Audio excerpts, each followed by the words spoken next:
Have you ever looked at someone making $100,000 a year and thought, wow, they must be doing pretty well? A few decades ago, you'd probably be right. But today, there are people earning six figures who still stress about bills, still worry about retirement, still live paycheck to paycheck, and in some cases, still feel broke. So what happened? How did one of America's biggest financial milestones go from a symbol of success to something that often feels surprisingly average? Because here's the thing. If you've ever wondered where all your money goes, why financial security feels farther away than it should, or why earning more hasn't solved all your problems, you're not alone.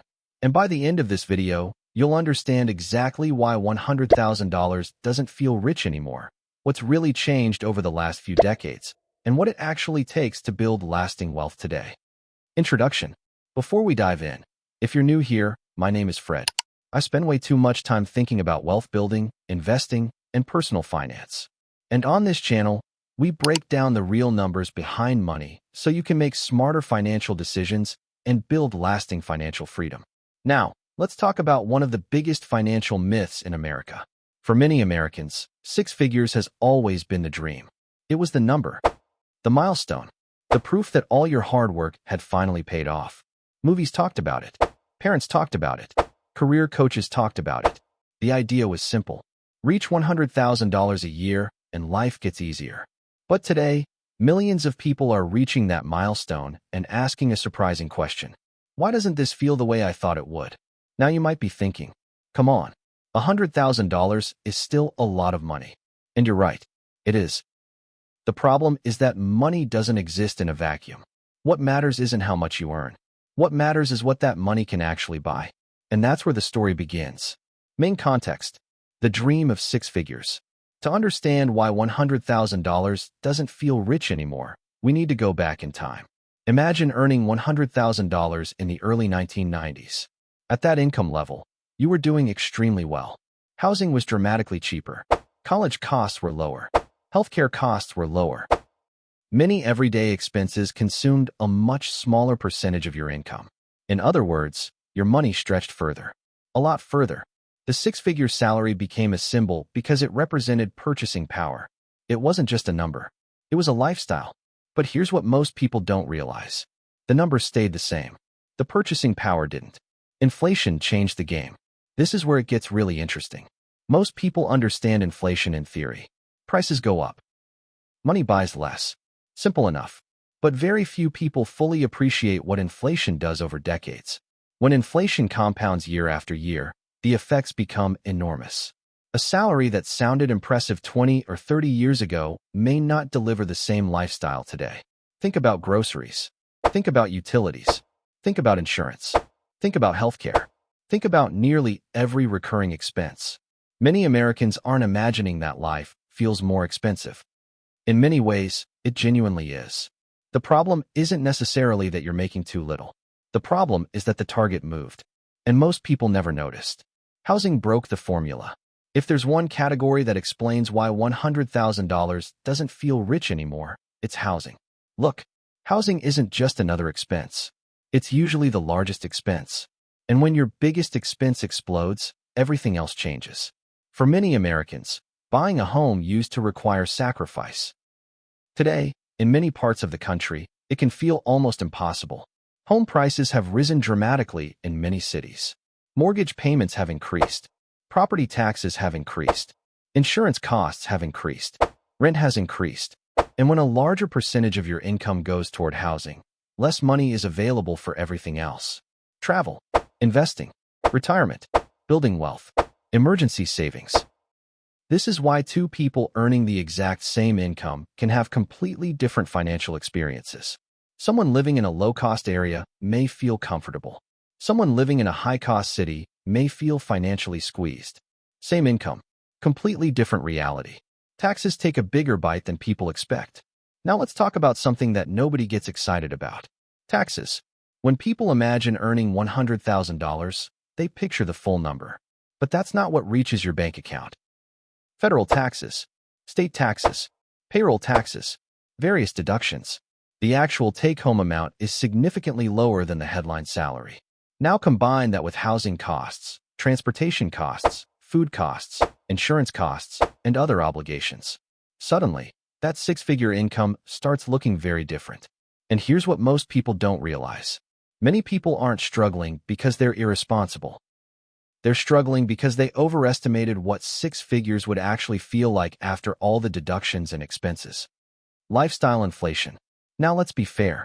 The economy isn't the only reason people feel broke. Lifestyle inflation also plays a major role. Here's how it works. You get a raise. You upgrade your car. You move into a nicer apartment. You buy better furniture. You take more vacations. You add more subscriptions. You spend a little more everywhere. Nothing feels excessive. Nothing feels irresponsible. But over time, your lifestyle expands to match your income. And suddenly, you're making more money than ever while feeling exactly the same financially. This is one of the most common wealth traps in America, because earning more doesn't automatically create wealth. Keeping more does. Investing more does. Building assets does. A bigger paycheck alone isn't enough. Psychology behind the problem. Let's talk about something that rarely gets discussed. The emotional side of money. Because money isn't just math. Money is psychology. And psychology changes everything. Many people believe happiness exists just beyond the next income level. If I can just make $60,000. If I can just make $80,000. If I can just make $100,000. Then they get there. And life feels surprisingly normal. Why? Because humans adapt. Very quickly. What once felt extraordinary becomes ordinary. What once felt luxurious becomes expected. What once felt impossible becomes your new baseline. This phenomenon is sometimes called lifestyle adaptation. And it affects almost everyone. This is why some people earning $50,000 feel financially secure, while others earning $150,000 feel stressed. The difference isn't always income. The difference is expectations. And expectations are incredibly powerful. The comparison trap. This is where it gets really dangerous. Social media has made financial comparison easier than ever. You see people driving expensive cars, taking luxury vacations, living in beautiful homes, showing off lifestyles that appear effortless. What you don't see are the debts, the financial stress, the trade-offs, the sacrifices, or sometimes the fact that what you're seeing isn't even real. Comparison creates the illusion that everyone else is ahead. And that illusion can make even a six-figure income feel inadequate. The problem isn't always your financial situation.